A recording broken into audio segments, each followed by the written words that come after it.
We are coming in a little late today, as you know, and we have a guest on the and it's our first sir, the first sir on the Live in the Lab Business Athlete Performance Lab podcast, Sir Darren Jacklin. And I think at this point in the show, I'm not going to say much more today because Daddy's rattled over here. I'm going to bring in Sir Darren Jacklin. Sir, what's going on, man? I'm grateful to see you. It's interesting when you have technology challenges. I always share with people that in life, we're either coming from a problem, we're in a problem, or we're heading towards a problem. Problems are just opportunities in disguise. You can turn a crisis or a problem into an opportunity. That's what I do all the time. I solve problems and create business out of them and do quite well serving people across the planet. So never look at a problem as a negative, look at how you can turn it into an opportunity and how you can monetize it, turn it into income. Yeah, I never thought about it that way, but you're right. You're in the stage of a problem at some point in your life. And I guess it's just a measurement of how bad that problem is, right? Whether it's a massive problem, a little problem, or...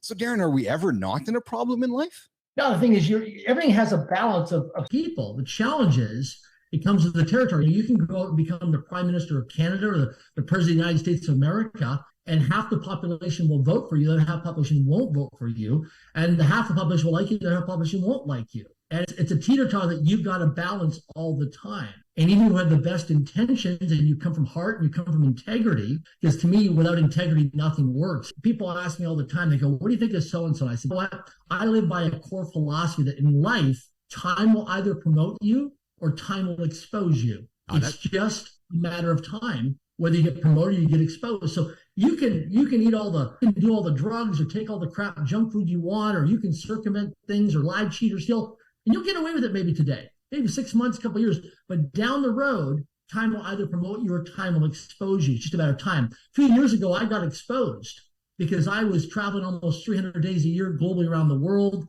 eating a lot of airline food, hotel food, fast food, and that compounded, me being on the road so much in different time zones and countries and continents to a point where I was statistically obese, and I was 43 pounds heavier. And I realized one day I was in Niagara Falls, Ontario, Canada, speaking at a real estate conference just before COVID-19 broke out. And I realized, oh my gosh, I'm in front of 1,200 people in a live audience. And we're also live shooting on the internet. And my brand new shirt that I just recently bought, the buttons were going to pop on my dress shirt. And I was so ashamed and so embarrassed. So when I got off stage, I went back to my hotel room, Keith, and I got upset. I confronted myself. I was mad at myself. And I was disgusted with myself in front of the mirror. I said, I don't want to live my life this way anymore. So when I flew back to Vancouver, Canada, I called up a couple people who are big in the hiking community in Vancouver and also go to the gym. And I said, I need to turn things around. This is unacceptable. I'm out of integrity with my health and fitness. I'm treating my body like a woodshed, not like a temple. I'm driving this human body, this meat suit around the planet as my vehicle, and I'm treating it like a rental car, like a rent-a-wreck. And that was a turning moment for me in my life. So I always say to people, if you want to make a measurable, drastic change in your life, you've got to confront yourself, whether it's your finances, your health, your relationships, your job, your career, your business. You've got to confront yourself where you're so disgusted with yourself. Not that you go into a depression, but that you take a different course of direction of action. And that's the key thing, is that you just get sick and tired of being sick and tired. And you can change. I've done it with my finances. I've done it now with my body. I just a couple months ago summited Mount Kilimanjaro in Tanzania, East Africa, one of the 7 summits on the planet, 19,340 feet in elevation, 5,895 meters. And in January 2025, I'm actually going to Antarctica, this beautiful continent on the planet, one of the coldest places on the planet, to actually summit Mount Vincent at 16,000 feet in elevation.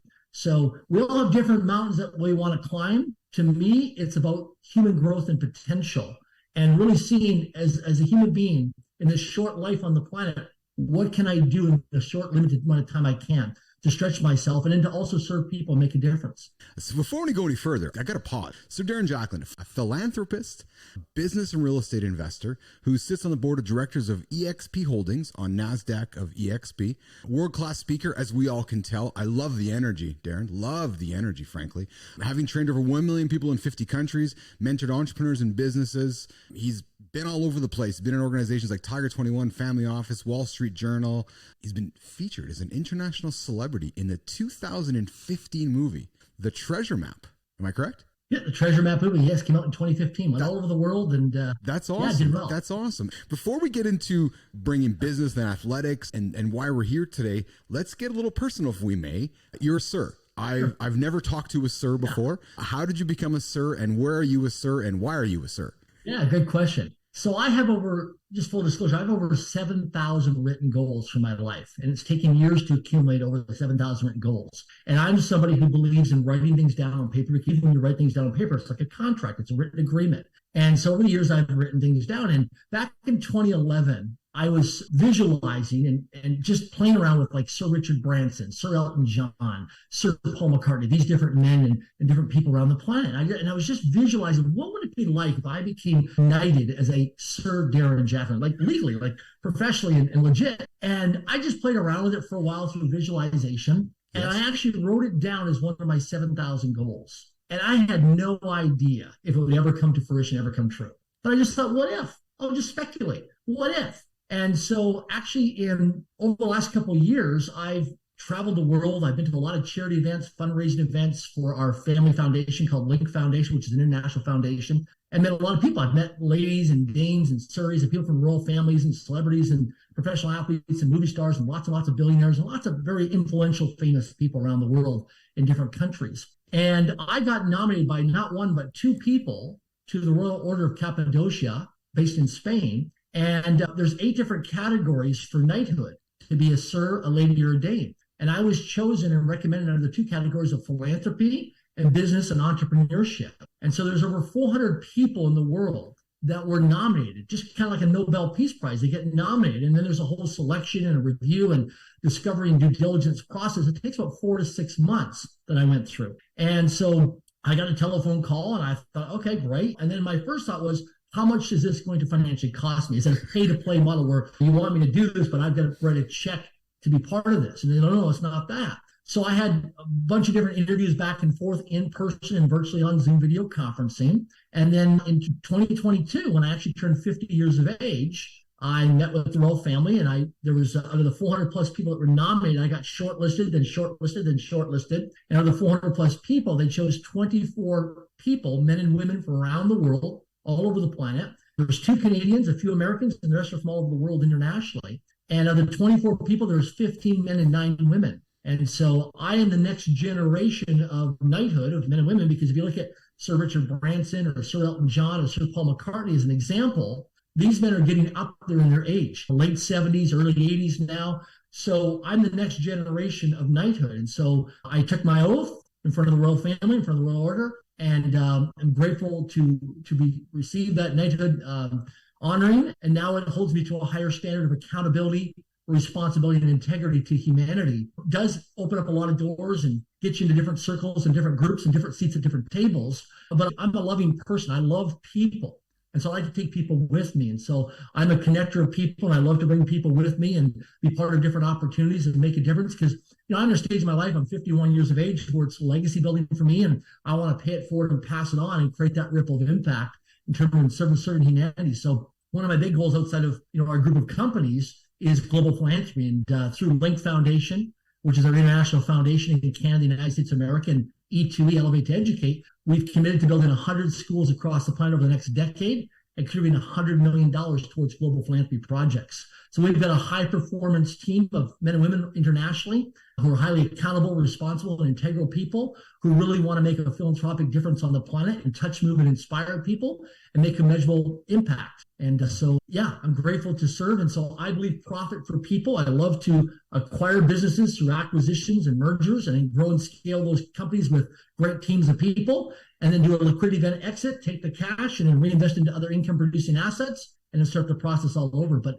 I'm successful now, but I have a very unique backstory and a come-up story and a success story. So a lot of times people see the success stories when they do their research and due diligence, but they don't see all the adversities, the failures, the challenges, the setbacks, the pain points, the frustrations that I went through in my backstory. And I can unpack some of that if you want and give some life lessons and things about my backstory to really relate to your audience. Because when people hear my backstory, they're like, oh my gosh, you overcome those adversities and challenges. Like, I've got nothing in my life compared to what you've got in terms of overcoming things. So success is a series of well-managed failures. I've learned to manage a lot of failures and adversities, but I've created opportunities out of those that served me well and served a lot of people as well. I'm speechless because I'm thoroughly enjoying the conversation. Darren, what did your family say when you told them you were going to be a sir? just didn't believe it, because I come from Swift Current, Saskatchewan, Canada, a small town of less than 20,000 people in population. I barely passed public school. I failed grade 1 of public education in grade 1, and I was misdiagnosed with a learning disability and a reading disability. And so I was put in from grade 1 all the way through to grade 12 of public school. I was in special education. I never went to regular normal public school. I was in a small classroom my whole entire life. I was put on a pharmaceutical drug called Ritalin when I was at a very young age in elementary school.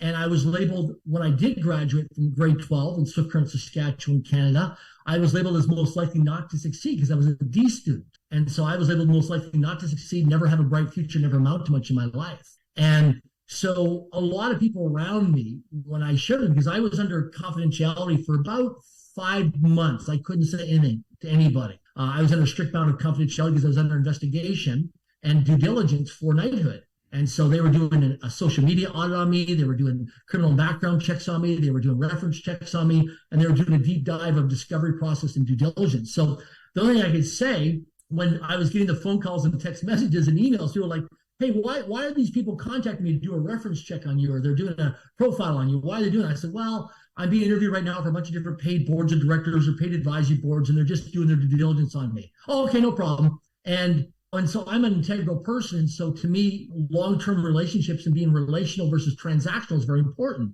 And a lot of people in society today, they wonder why their business isn't growing. And it's interesting, I'll give you an example, a practical example. On social media, I get people that will friend request me on different LinkedIn or Facebook as an example. And as soon as myself or my team accept the request, the friend request, boom, right in the inbox, here's a pitch to join some cryptocurrency or invest in some company. And it's like a one-night stand. It's transactional. It's not relational. I don't know you. I don't like you. And I don't trust you because I've not spent any time building relationship equity with you. And so a lot of people, when they go to trade shows or conferences or seminars or workshops or networking opportunity or networking events, it's all transactional, not relational. And the key thing is to build relationships with people that get to know you, like you, and trust you. So I love hiking. I'm obsessed with hiking because hiking's transformed my life in so many ways in the last few years. And I go hiking all over the world. And I bring people with me from all walks of life. In fact, we do it as a fundraiser now through hikingfundraiser.com to build schools for our foundation. And I say, listen, when you come out, don't pitch or sell people. Just listen, become curious, and ask questions. Get to know people. Stop pitching and selling and start educating and informing people. I'll give you an example. A number of years ago, I was raising money. I was flat broke financially. And I was staying at a Holiday Inn hotel because it was a free continental breakfast. And I called up this accredited investor, this high net worth accredited investor. And he said, well, come to my office. Well, I had to make up an story and lie to him because I didn't have the money to pay for a taxi cab. We didn't have Uber back then. And I couldn't take public transportation because I didn't have the money. Like I borrowed money to get the airline ticket and to put some of the hotel on someone's credit card. And when I got to the hotel, I convinced the guy, the high net worth investor, to actually come to the hotel because I was going to buy him breakfast, which is not true. He arrived at the hotel that morning, and when he came into the free continental breakfast of the hotel at the Holiday Inn, he realized there were signs around the hotel for registered hotel guests only for continental breakfast. So I needed a check for $50,000, or we were going to go out of business with this startup company that I was involved with. And I needed the money. I was desperate, and I was hungry and broke.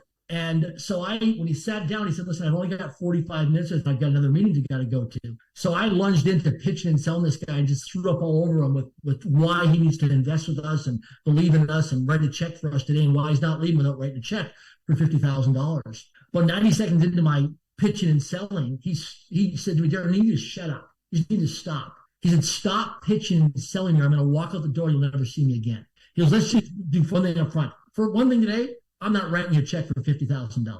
I'm out, 100% out. Not interested in your opportunity. Too much risk for me. He goes, but I'm going to teach you something before I walk out the door. He goes, stop pitching and selling and start educating and informing. When you pitch and sell, you repel people versus attract people. When you educate and inform, you attract people because people become more curious and they want to dance in the conversation with you and they want to listen and ask more questions to get related to you. That one strategy or one life lesson to stop pitching and selling, educating and informing, transformed my life in terms of raising capital and building companies. Darren, how old were you when you learned that moment? If you mind me asking. I was about 38, 39 years of age. Yeah. I somewhat want to turn the tables of this interview that I figured I was going to be sitting here asking you all the questions, but I got to be honest with you. In many ways, we're the same story. I'm 50. Wow. I climbed Kilimanjaro. I bootstrapped a business from nothing, sold it for multi-millions of dollars and changed my life.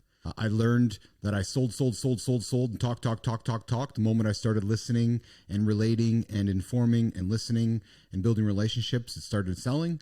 I hike all around the world. I trek. I had Vincent in my plans until pandemic happened. So hearing you speak, it is incredible. I'm down the road in Winnipeg, Manitoba, Canada, where many times. You grew up in Swift Current, and now you're in Vancouver. So everybody listening, they're going, okay, these guys, this bromance going on. No, it's not that at all. I'm relating to you, and what I want our audience to listen to is that I'm going to throw this out there to you. I came from nothing. Sure. You came from nothing. Now I listen to you speak. You are a highly respected, highly successful individual who put his head down and went to work. I was not the most talented kid in the room. I was not the sharpest tack in the room. I had to learn to become the sharpest tack, and I had to outwork everybody else. Would you agree with that, absolutely. Sir Darren? 100%. It's interesting. I built a very successful corporate training company because I was, very low self-esteem, very insecure. I was suicidal, and I did multiple suicide attempts to end my life in Vernon, British Columbia, Canada. I'm sorry to hear that. And yeah, my final attempt, I actually drove my car towards the telephone pole at 140 kilometers an hour or 85 miles an hour. And I stopped the car and I said, I just can't do this. I got scared. So I drove to a nonprofit organization that does 24-hour telephone crisis line prevention for suicide. And I rang the doorbell and I said, listen, I'm trying to commit suicide. I'm turning myself in. So they brought me in. They started to offer me some counseling. And then this is back in the 1990s. A lady referred me to a Dale Carnegie training program. I didn't know what Dale Carnegie training was. So I went to a Dale Carnegie training program. It was a 12-week program. I signed up for it. And through there, I met another lady who was a school teacher who was into Toastmasters International. So she brought me out to a Toastmasters meeting, which is a public speaking leadership organization. They're global. And I went there and I was so scared, so out of my comfort zone, terrified, just shaking. At the end of the Toastmasters meeting, they asked the guests to stand up and just say what they thought about the evening. Well, I stood up and they asked you to introduce yourself. And we're all wearing name tags. Well, I was so scared and out of my comfort zone, I forgot what my name was. I had to look down at my name badge to remember what my name was. And one of the gentlemen in the group, Frank Kitchen, was 94 years of age at the time in our Toastmasters meeting. He said, that's why you need Toastmasters, young fella. You'll do very well. And I met some people in Toastmasters who believed more in me than I believed in myself. So they helped me believe in me to build that internal guidance and confidence in myself. And I went on from there to get a job as a telemarketer for Maclean's magazine. I used to make 400 cold calls a day, 2,000 cold calls a week, smiling and dialing for dollars, calling all across Western Canada between 5 and 9 p.m. selling magazine subscriptions. And after 7 months, my boss came and said, Darren, this is a dead-end road. You can't go any further in this telemarketing division. I suggest you leave, go get a stack of telephone books at the telephone marts. This is back in the 1990s. And I want you to start dialing from A to Z, every business in the phone book, and start dialing. And I want you to start selling corporate training services because you're going to become a corporate trainer. He believed in myself. I was terrified because I was living paycheck to paycheck, and I needed that paycheck every 2 weeks from a telemarketing company that did work for Maclean's magazine. And so I left, and I was scared. My back's against the wall. I had no cash reserves, no contingency plans, no lines of credits, no credit cards, nothing. I jumped off the cliff, and it's like, I'll build the airplane as I fly it. And I went from there to making over 100,000 cold calls from 1995 to the year 2000. Sometimes I was 3, 4, 5 months behind on paying my phone bills because they were thousands of dollars a month, right? Because we didn't have the long distance phone plans like we do today in this competitive marketplace. And I was renegotiating with the telephone companies just to give me a break. Hey, listen, the money's coming in, the check's in the mail, right? And sometimes I got my phone cut off. And I went to a point where I had an R9 credit rating. And I've made millions of dollars like yourself. I've made millions of dollars today and financially successful. But I had an R9 credit rating. And I'll just show the people who know what Equifax is or TransUnion credit. So an R9 credit score metric is the worst possible credit score you can get on the metric system for credit score. It's the worst case scenario. You can research it. And I had an R9 credit rating. I was once homeless on the streets, living on welfare, eating my next meal out of a garbage dumpster. So I know what it's like to be flat broke financially, not know where my next dollars come from, living in a first world country, to have an R9 credit. I was so flat broke financially. I went into Kelowna, British Columbia, Canada, to apply and file for personal bankruptcy back in my late 20s. And I went through the application process to file for personal bankruptcy. And the lady who was doing the bankruptcy process for me, at the end, she says, okay, my fee is, I think it was 15 or 1600 Canadian dollars at the time. She goes, how do you want to pay? I said, well, I'll make payments over the next 12 to 18 months. She goes, no, you got to pay today. I said, well, I don't have a credit card. My bank account's frozen and all my friends and family money, and they're not going to return my phone calls. And so I can't pay you your fee right now. She says, well, what do you have as collateral? I said, I have nothing. The car I got here, it's in the back alley because I couldn't afford to pay to park on the street in case I get a parking ticket. So I parked in the back alley, and it's a friend's car. And I'm staying at a friend's house right now on his couch. That's where I'm living right now because I'm homeless. And I just came out of an apple orchard. I was living in an apple orchard. And she looks at me and she goes, well, Mr. Jacklin, it's been great to meet you. You have a very inspiring story about your bankruptcy thing. She takes the file folder, she closes it up, she hands it to me. She says, Mr. Jacklin, I can't help you today. I said, well, how do I declare bankruptcy? She goes, Mr. Jacklin, you can't afford to go bankrupt. You can't afford to pay the fees. And then she walked out of the room. And so people always ask me, go, Darren, did you ever go bankrupt? I said, I couldn't afford it. So so when people look at, when it comes to building financial wealth or generational wealth, and I educate people on this, and I share with people, I said, listen, I had an R9 credit rating. I was homeless, living on the streets, living on welfare. My next meal was a garbage dumpster. I was so high risk that a pawn shop wouldn't even take me. Payday loan places wouldn't even touch me. Even money loan, people do high risk money loans wouldn't even touch me because I was too high risk back in my 30s. Today I have phenomenal credit. Today I have lots of cash in the bank. I have lots of revenue streams. And I've committed $100 million in the next decade towards global philanthropy, right? So I share with people that if you can look at my backstory of what I overcome, the adversities, the challenges of having my bank account frozen, to have my car repossessed, to being homeless on the street on welfare. I'll give you an example. So back in the 1990s, when I went to apply for welfare, I was so scared. I was in Vernon, British Columbia, Canada. And the lady who worked at the welfare office, who did my application to apply for welfare, she just retired just earlier this year after almost 30 years of service with the provincial government of British Columbia. She reached out to me through Facebook Messenger just a few months ago. She says, I don't know if you remember me, but many years ago, back in the 1990s, you applied for welfare, and I was your caseworker. I'm curious to know the next time you're in Vernon, British Columbia, Canada, if you would like to meet for lunch. I've read your book Until I Become, and I'm so inspired by what you've done. So I never realized back then that I had made an impression in this woman's life because I didn't want to be on welfare. I was the first person in Canada, I believe, it may have changed, but back in the 1990s, when I came off of welfare after a few months, I made a bunch of money. I went back to the welfare office and tried to repay back all the money to welfare plus 10% interest. And of course, they're not structured and set up that way, so they couldn't take my money. So I actually took that money and actually went to a Remax office to a guy, and that's where I got my down payment to actually get a place to live because my bank account was frozen and I couldn't give post-dated checks. So I've had my back against the wall. But one thing I've learned about all this adversity through financial pressures, and I encourage people to write this down, we do not have money problems in life. We do not have money problems in life. We only have thinking problems. There is no lack of money on this planet. There are two types of people. There's people who make a lot of money and people who don't have enough money. And they live paycheck to paycheck, which is 78% of the North American population. So, and the key thing is, it's never about the how. People always try to figure out, how am I going to do this? Because school teaches us how to figure things out. It's about the who. It's about all the people that are in your mobile phone. It's about building a network of people, because as human beings, all we are is a network of conversations. Really, really, really want in your life is going to come from having conversations with people that you don't know yet. That woman or man in the grocery store lineup, that person at the Tim Hortons Donuts or the Starbucks coffee shop, the waitress at a restaurant, somebody sitting on an airplane or at the hotel that you're checking with. You just never know the next person that you're going to have a conversation with. And that's one thing about wealth.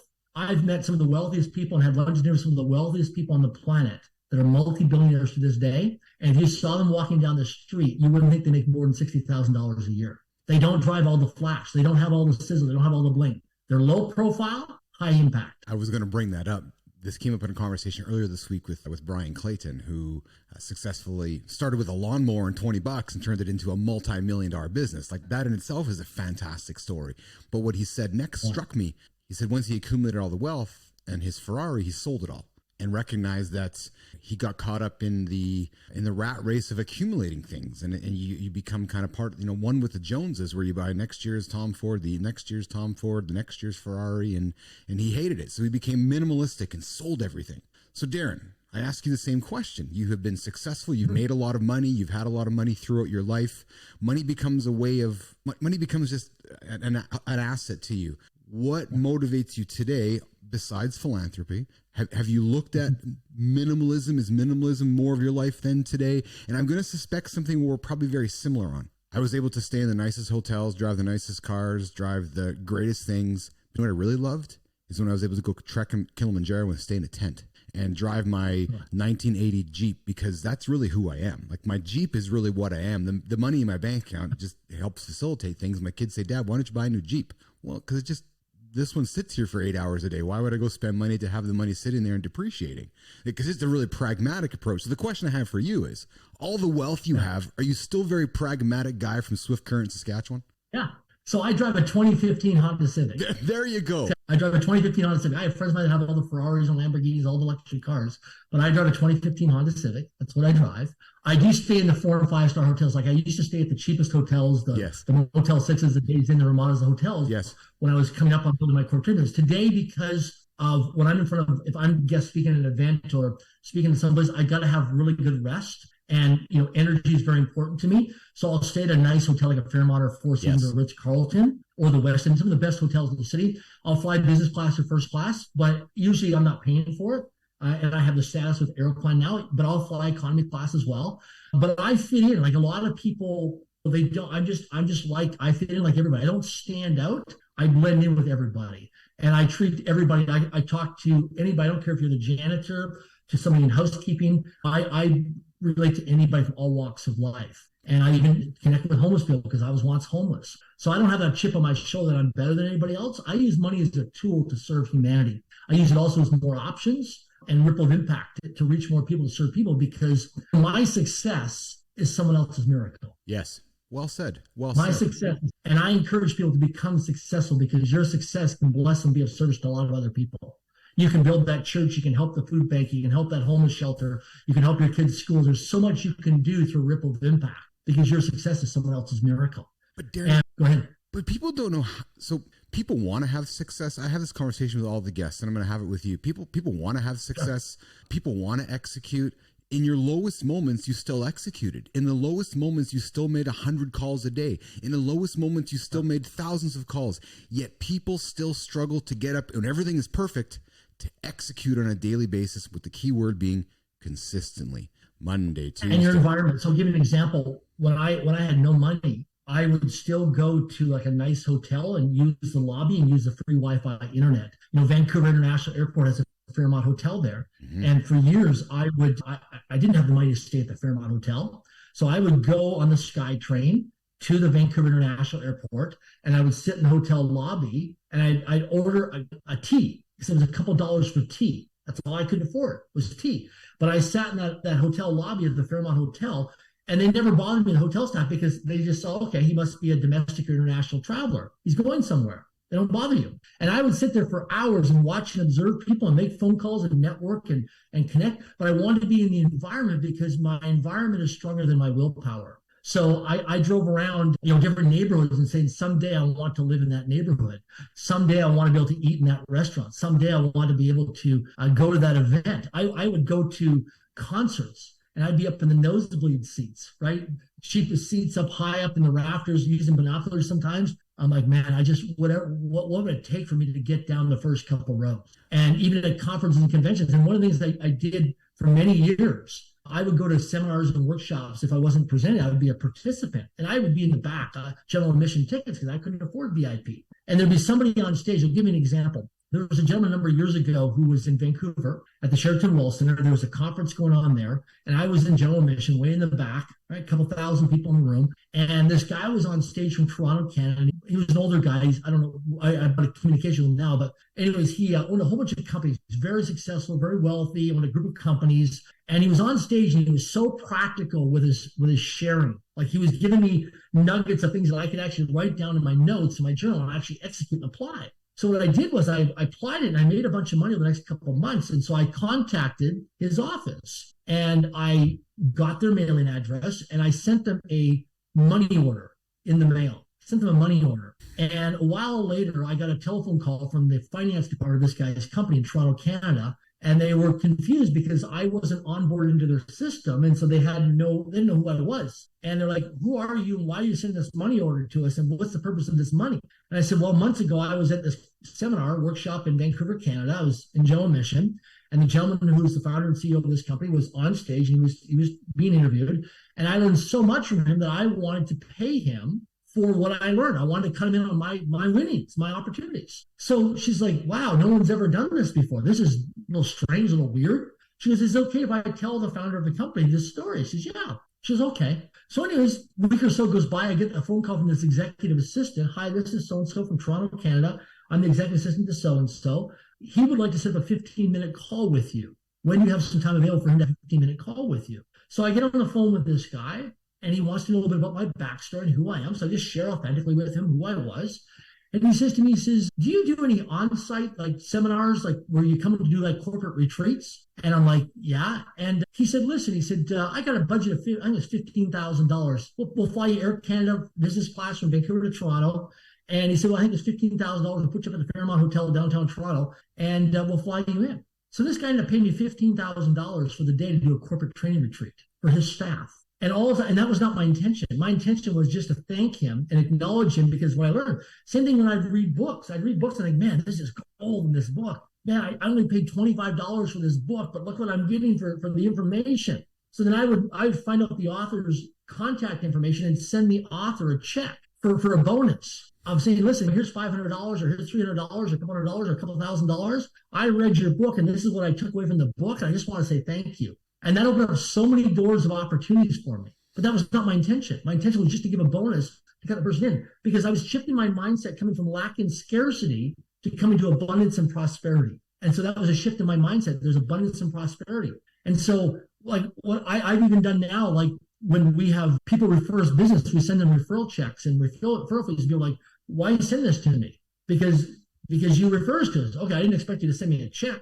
Well, if you want, you can just tear it up or you can give it to your church or food bank or whatever you want to do with it. It's up to you. You can give it to your next door neighbor. It's up to you. But we just want to make sure that everything's win-win-win. And so that's coming from abundance and prosperity. And what I learned was when I would go to restaurants, I'd always read the menu from right to left. How much do things cost and what do I want to order? And I made a decision when I turned 40 years of age. I said, I want to be able to walk into a restaurant and read the menu and not see how much it costs. I want to be able to go to a movie theater and look at ordering popcorn and not say, oh my gosh, how much is that bucket of popcorn at the movie theater? Gas station, you go to the gas pumps and look at how much I want to fill my gas tank up and I'll think, oh my gosh, how much is it going to cost me to fill my tank up? And so this is shifting my mindset from lack and scarcity to abundance and prosperity. But I was paycheck to paycheck, right?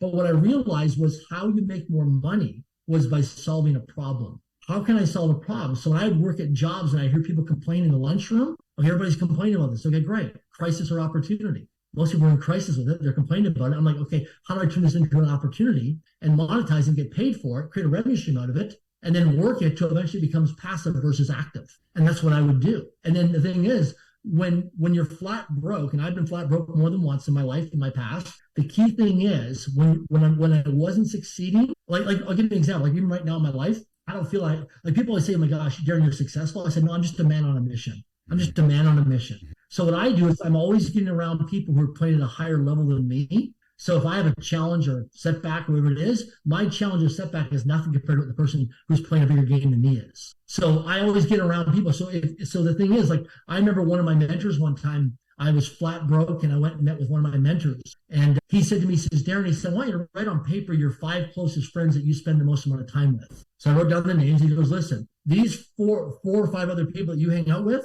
he says, if you hang out with 4 broke friends, you're the 5th. I'm like, yeah, I am. Because we used to always borrow money off of each other. But then when I started getting around people who had lots of income coming in through multiple revenue streams, because rich people don't work for money. That's something I grew up with. That was my belief system for many, many years, that rich people work for money. Oh, they're just greedy. They work for money. No, rich people don't work for money. Rich people, wealthy people, affluent people work to acquire monthly recurring revenue. They work to acquire income producing assets, right? So like I drive a 2015 Honda Civic. Why? Because I can. It's got 200,000 kilometers on it, but it doesn't cost me anything other than maintenance and insurance. And I can go drive a luxury car, trying to impress other people who could really care less. But I'd rather put that money into buying income-producing assets that produce cash and that then goes towards building schools for some of the most impoverished children on the planet and making a difference, creating a legacy. I can go out and borrow a luxury car, from somebody. So that's the key thing with myself is just priorities, but it's also freedom. I want to have freedom. I like to have independence. I want to go wherever I want,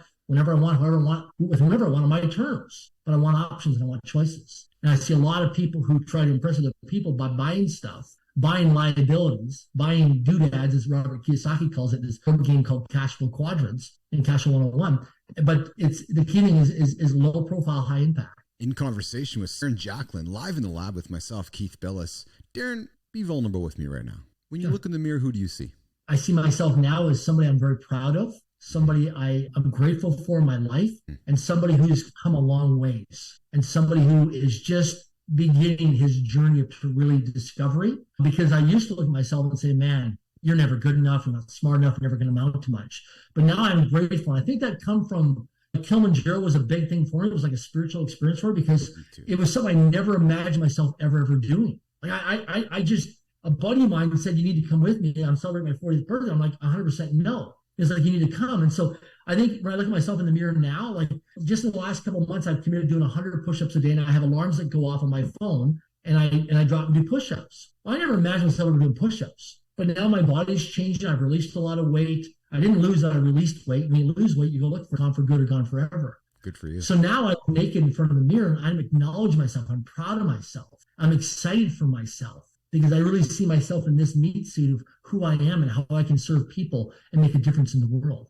So I'm grateful for myself. But there was a number of years in my life that I was not proud of myself. I was disgusted with myself because I believed those labels and the negative self-talk, the mindset in my head, than who I was. But today I'm grateful for who I am. And I'm grateful that what I've come to be in this who I am. And I do a lot of nighttime hiking. I go hiking. And people say, why do you nighttime hike? Because it gets me into the present moment. It gets me into the now. Because when you're daytime hiking, there's so many things to look at, the beauty of nature. But when you're nighttime hiking, you're in this moment right now. And everything is so quiet and everything is so still at nighttime. And I really enjoy that. It gives me great joy. Have you ever gone on a nighttime safari with lion and tigers and elephant? That is an experience where you're in the middle. I've done daytime safari, but never nighttime safari. I've done daytime, did nighttime last year in Kenya. I'll take you next year. We'll talk about that in a few moments. But that is an experience where you really find yourself, you're under the stars and the moon, and in front of you are these wild animals, and you're really in with nature, and you really some time to reflect. But I want to talk about your experience with Kilimanjaro because I can reflect upon it with you. I was going through a period in my life. I was going through divorce, and I was going through all of those emotions, financially, emotionally, everything that I was going through during that period of time. That mountain was a catalyst for me. It was a metaphor for me, and I wonder if it was for you as well. And it was a physical representation of what I accomplished moving from yesterday. Because on the other side of that mountain, when I started, well, that was that's actually physically behind me. I walked up that mountain and down it.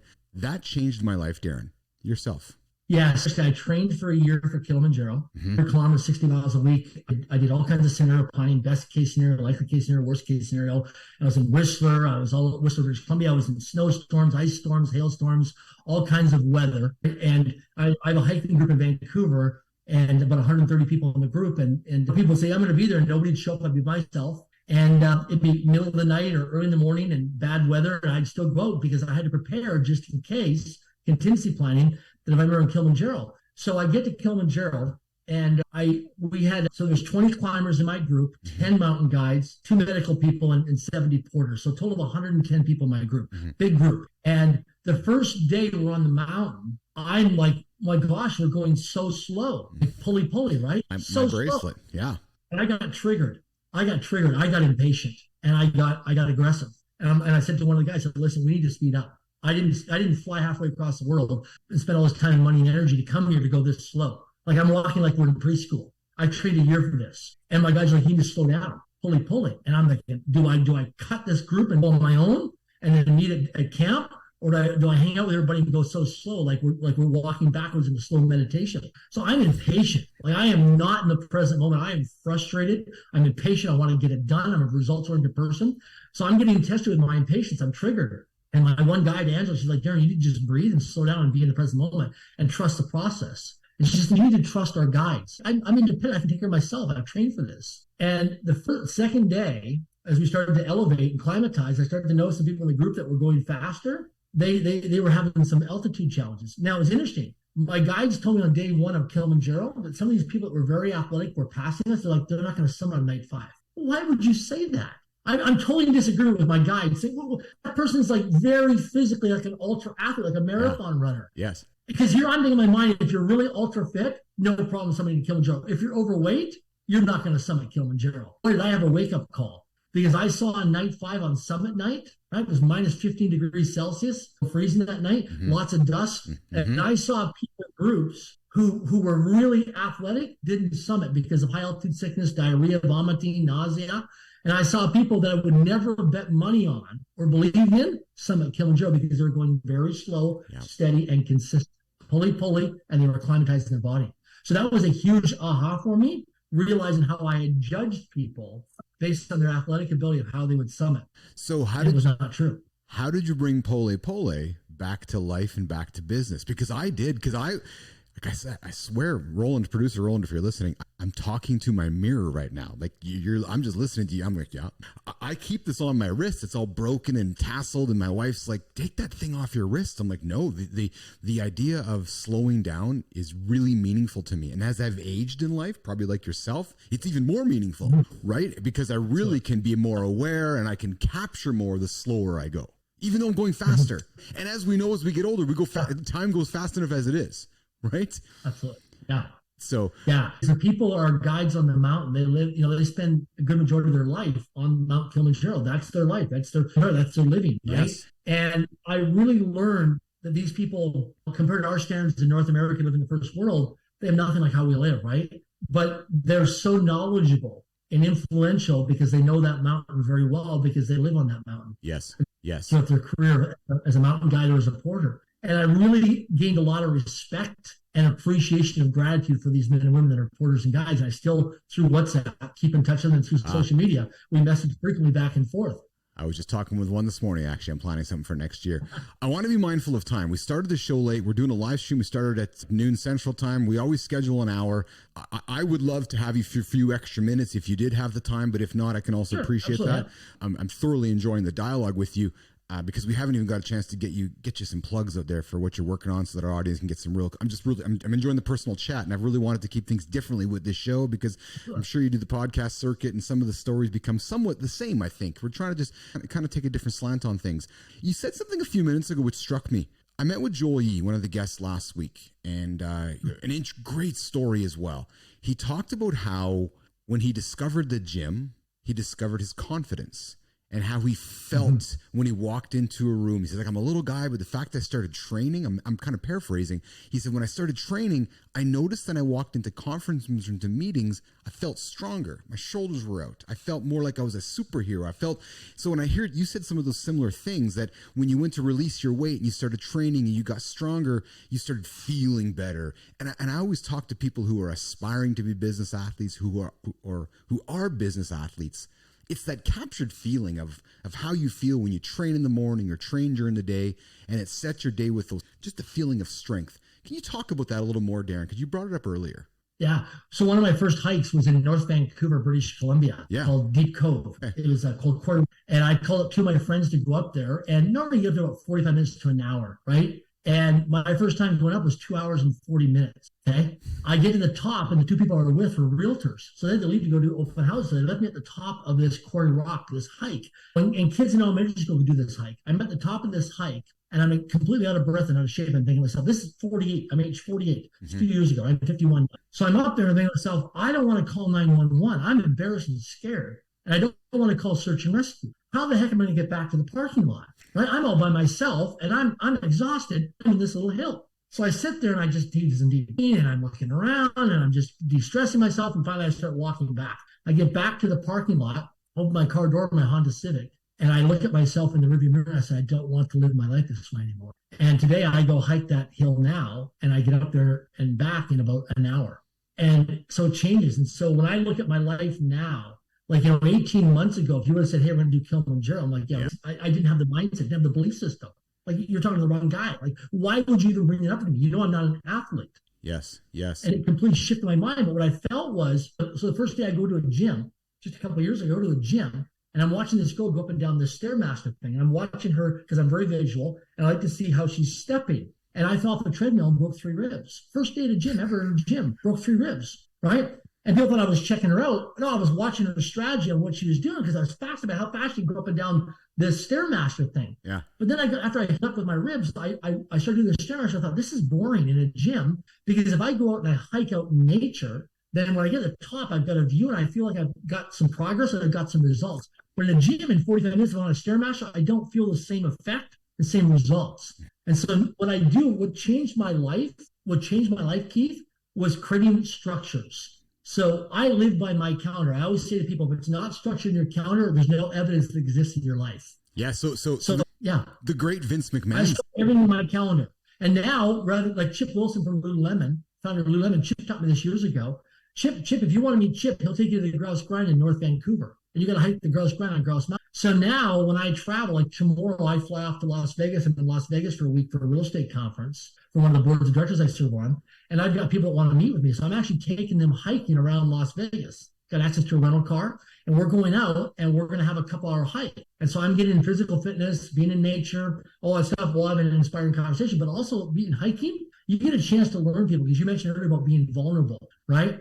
When you're golfing, you can put on the game mask and you can pretend and stuff like that. When you're hiking and you're out in nature, I had somebody recently said to me, Darren, are we going to see any wild animals? I said, yeah. Which ones do you want to see tonight? And so people are like, I'm scared right now hiking out in nature. I'm like, well, unknowns, wild animals. I said, listen, here's something to take as a life lesson. The fear might be real. So feel the body sensations, the sweat, the anxiety, the stress, your heart beating faster. Feel that. That's just your body. Just acknowledge it. So the fear is real, but the threat is not. So what I've learned in my own life now is like from climbing Mount Kilimanjaro and now going to do Vincent Massoff in Antarctica in January 2025 is just like really like I'm unstoppable what I can do. It just gives me a whole different shift and perspective on life. Really that I'm so much as mental toughness and mindset, but doing that and thinking, wow, I've actually accomplished something very few people on the planet will ever do. And so I encourage you to always take on pushing yourself out of your comfort zone into your learning zone and getting around other people, because you're around other people that are doing things that build your confidence and your belief that it's possible it can be done. Darren, athletes use the power of visualization for success. They see themselves holding the cup. I tell my son who plays hockey all the time, visualize the next shift because you've done it 1,000 times. Yes. I can tell you're a visualization person. You've mentioned it a few times. Yes. I visualize. I can, as I age, I feel like it's even easier to visualize into the future because you've done the past so many times. You're like, oh yeah, I know how Christmas feels, or yeah, I know what October feels like. To somebody listening in the business world, an aspiring entrepreneur, or even an executive who's still kind of working his or her way through life, or their way through life, the benefits of visualization. Talk how they power you as a business person. Yeah. So when I first started, I had so much self-talk going on in mind chatter. It was hard for me to sit still and visualize because I had a lot of fear, doubt, worries, and insecurities. So what I would do is I'd walk into a public library because just walking into a public library, I felt smarter. I'd walk around just looking at the books. I felt smarter. I'd walk into a big bookstore and I felt smarter. If I want to feel intelligent, I'd walk by a law firm. If I want to feel more financially prosperous, I'd walk down to the financial district in Toronto or Vancouver or New York or different places, or I'd walk by a financial firm or talk to people in the financial industry. I felt smarter walking around. So that's why I started to visualize in the early days, because I couldn't sit still to visualize it in my mind. And then as I grew in my self-confidence and my belief in myself, and one of the ways I built my self-confidence to get to visualization was committing to my commitments. So again, we hear in the business world that talk is cheap, but I think most people cheapen their talk because their words have no power, because they don't understand what I'm about to say. Your words create your world. Your words create your world, right? You and I could get to know each other and we could meet 20 times. And 19 of the 20 times I'm here on time, I'm here early. The one time I'm late, I don't show up, but I'm forgiven because I have a consistent track record of always showing up and being on time. Most people don't understand the power of their word, that their word is their integrity. And without integrity, nothing works. There's no workability. And so when it comes to visualization, what I realized was and how I built my confidence and decreased the level of negative self-talk and mind chatter in my head was that every day when I would say I was going to do things, I would follow through and do them, do complete work, commit to my commitments. And what I realized was putting everything into my calendar and creating a structure with reminders and then setting audible alarms on my iPhone. And when I started to be consistent with setting my calendar up and committing to my commitments, my confidence got built, and then I started to visualize much more easier. But in the early days, it was very hard for me to visualize because I had so much self-doubt because I couldn't keep my commitments. I'm like, well, I don't believe this is going to happen, visualizing this car or this trip or this travel, because I can't even keep my commitments to myself. So what I did was I backed it up and said, okay, how do I start keeping my commitments so that whatever I give my word to, I follow through and I complete it. So today, now in my life, to me, early is on time and on time is late. So to me, I always have my alarms and my calendar, and I have transition time set in place. And that started to build my belief and my confidence in myself. And then also, too, when I'm out of integrity, if I give my word to something and I don't follow through and honor my word, then I call that person up and I said, listen, do you have a moment? Listen, I need to restore my integrity with you. I gave you my word. I'd have this done to you by this date, this time, by when, and I didn't follow through and get that done. And I just need to find out, first of all, what's the impact on you, right? Because there's an impact in your world. Something by my inaction has caused an impact on you. It may be you don't trust me, you think I'm flaky, unreliable, all that stuff. I see that with hiking. I have people come out and they're like, oh yeah, I want to meet with you because they want to raise money for a business or they want to run something by you. Okay, let's go hiking because they want to meet in a restaurant or a coffee shop. Let's go hiking. So then we show up to the hiking location. They don't show up. There's no text message. There's no phone call. There's no voicemail. There's no email. I call them and the phone call goes right to voicemail. I text them. There's no response. Then a couple of weeks later, they follow up and they're like, hey, can we get together? I'm like, well, let's clean up your out of integrity first that you're stepping over right now. See, behavior never lies. Behavior never lies. And so I watch people's feet, not their lips. Watch people's feet, not their lips. And so when it comes to visualization, a lot of people find it very difficult because they can't even keep their word because their word means nothing. Their word has no power. And when people start taking on and realizing that, wow, what I give my word to every day, if I just start to notice my word, like it's interesting. People ask me all the time. I get calls all the time, like you probably do as well. Like, hey, Darren, I need to hire a coach. I get some guy called me up. I need to hire a coach. I said, well, are you married? Yeah. Your greatest coach in your life is the woman that you're in a relationship with. She's your greatest coach. She knows all your strengths. She knows all your weaknesses. She knows your insecurities, your fears, your doubts, your worries. She knows your blind spots. She knows you very, very well. She's the greatest coach in your life. Tatiana, the partner in my life, is my greatest coach in my life because she knows everything about me. She knows how to push buttons. She knows how to trigger me, all those things, but she knows all my blind spots. So now when she's giving me feedback, I'm open to receiving it. Sometimes it's uncomfortable and it's painful, but I'm open to receiving it. And by taking on this training development with all this stuff, it allows me to visualize very easily now because I know that if I start to visualize, I can keep my commitments and my word to myself because my words create my world. Last question, Darren. The power of being authentic. It's clear to me that you are an authentic soul and that what has helped you elevate yourself. It's what's helped you be a man of integrity. People struggle with being authentic. Talk about the power of being authentic, Darren. Yeah. So what I do with men sometimes, if I say the word vulnerability, they'll clam up. They say, hey man, let's just do the real stuff, man. What's really going on? At first I felt exposed. I felt naked, putting all my cards on the table. Oh my gosh, what are they going to think about me? Am I going to blow up this deal or this opportunity? Are people going to run out of my life? Well, what I found was people will. Some people will. The inauthentic people will leave, but the real people will come into my life. And I just found so much peace. Yes. Being authentic to me created a lot of weight off my shoulders. And I have a lot more peace in my life is the best way to describe it. I have a lot more peace and just solitude. It's just flow. It's peace. Darren, would you agree, Darren, that the more authentic you are, the more success you've had? Yeah, it's interesting you say that because I find that when I go out and I guest speak at places, when I talk about my backstory, my adversities, my failures, my challenges, people can relate more to me by my backstory than they can my success story. Yes. Because when I go to a seminar in my early days and I see some guy on stage and he's talking about some new car or some new watch he bought, and they go, man, I'm just trying to figure out how to pay my rent on time.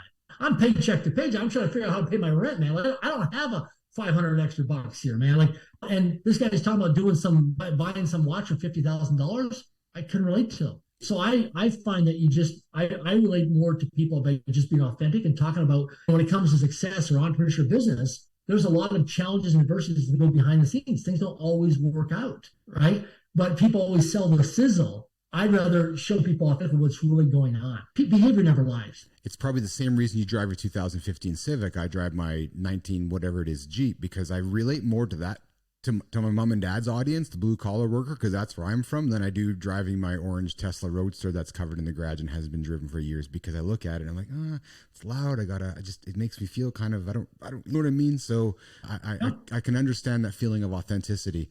So Darren Jacklin, before we say goodbye, what would you like to plug? What have I not asked you? What have we missed? What is a message you would like to leave the audience? Any questions for me? Last word goes to you before we say goodbye for Friday. Yeah, two quick things. One is I'd like to create a bonus opportunity for people as an invitation to take on an exercise. And this exercise transformed my life. There's two questions you can write down. Question number one is, where am I not requesting in my life? Where am I not requesting in my life? Then question number two is, who do I become when I'm not making requests? Who do I become as a person when I'm not making requests? Because all we are is a network of conversations. And I talk about this in my book, Until I Become. If people want to order the book online, untilibecome.com, or go to Amazon, Until I Become, it will talk about it more in the book. But I talk about the power of making requests, because for every question that we don't ask, the answer is always no. And I make a lot of requests, because they're outrageous requests, unreasonable requests, powerful requests, or just a request. But the key thing is about making requests. And when we make a request, people will do one of three things. They'll accept the request, they'll decline the request, or they'll counteroffer the request. So just make lots of requests and let people powerfully choose whether they accept, decline, or counteroffer. So question one is, where am I not requesting in my life? And question number two is, who do I become when I don't make requests? You go on more, you can learn about that in the book Until I Become, which is an international book. A second thing is that if people want to do things in life, they want to make a difference in people's lives, go to hikingfundraiser.com and put in your contact information to get on our mailing list. And we do hikes across North America. We bring people in from all walks of life all over North America. And the fun thing about that is you get a chance to be in community, having shared experiences. And the money we collect through registration and corporate sponsorship at hikingfundraiser.com, that money then goes to Link Foundation. So you get a tax receipt if you live in the United States or Canada. And we committed to building 100 schools across the planet for some of the most impoverished children on the planet to also decrease human and child sex trafficking and organ harvesting, bring in clean drinking water, and provide education for the next generation. So you'll get a chance to actually have your fingerprints on a school that you'll come out to hike for a cause, but that hike will then transfer into actually you helping be part of building a school for a few hundred children that will make a ripple of impact around the world. And if you want down the road in a few years, you can combine and do a humanitarian trip and to actually see and meet the children, meet the families of these schools through Link Foundation and through E2E, which is Elevate to Educate. So I'd rather bring people on. So what I'm plugging is experiences. If you want to learn more knowledge, get the book Until I Become. It will have a huge impact in your life. It's less than 100 pages, but it's a practical book. There's no fluff or fill in the book. And I share practical things that I did and how I overcome my life to get to where I am today. And if you want to have an experience and hang out with other really cool people around the world and be in a different environment that will you change your environment, you change the conversation, you change your life. Okay? So if you want to change your life, start changing your environment, start changing the conversation. Because most people talk about the news, weather, sports, and traffic. We don't talk about news, weather, sports, and traffic in my circles. We talk about what really is a desire for you in your life. What do you really want to accomplish? How your kids doing? How's your health? How's your finances? How's your life? Like, we get into enriching, inspiring, collaborative conversations that are deep, meaningful, and memorable. And we do that at hikingfundraiser.com. And yeah, I'd love to have people come out and have some experiences with me. That's absolutely exceptional. So you heard it from Sir Darren. Untilibecome.com. If you want to get closer to Darren, get into his mind. It sounds like it's an easier read, less than 100 pages, he said. I encourage you to find it under untilibecome.com. And again, hikingfundraiser.com. Go connect with Darren. And I'm sure you can find Darren on LinkedIn. But if you find him on LinkedIn, don't connect with him and immediately sell him. What you need to do with Darren is you need to get to know the guy, you need to buy his book, you need to communicate with him, and then along the way you form a relationship with Darren, and then ideally you guys might be able to do something out. Am I get that right, Darren? Right? So we're not just connecting and selling. So you've been a fantastic guest. I'm very grateful to have had you on the show today. Great job, Roland, on getting this one. We started the show 3 weeks ago. The kind of people that I have been meeting, the stories that I'm learning, I always say every good story deserves to be told, and there's so many great stories out there, and you are obviously one of them. So I'm very grateful to have you on today. If you wouldn't mind sticking around for one quick minute while I say goodbye to the crew, this is Keith live in the lab, live in the Business Athlete Performance Lab, tuning us out today on a Friday, leaving the week. I will be back in the lab next week, Monday through Friday. A ton of great guests ready to rock and roll. So if you're catching us live on the live stream right now, please tune in, continue, growing the show and bringing these great conversations to you as an audience. I'm Keith. I'm live in the lab for Sir Darren. Have a great weekend, and we'll talk to you guys all on Monday.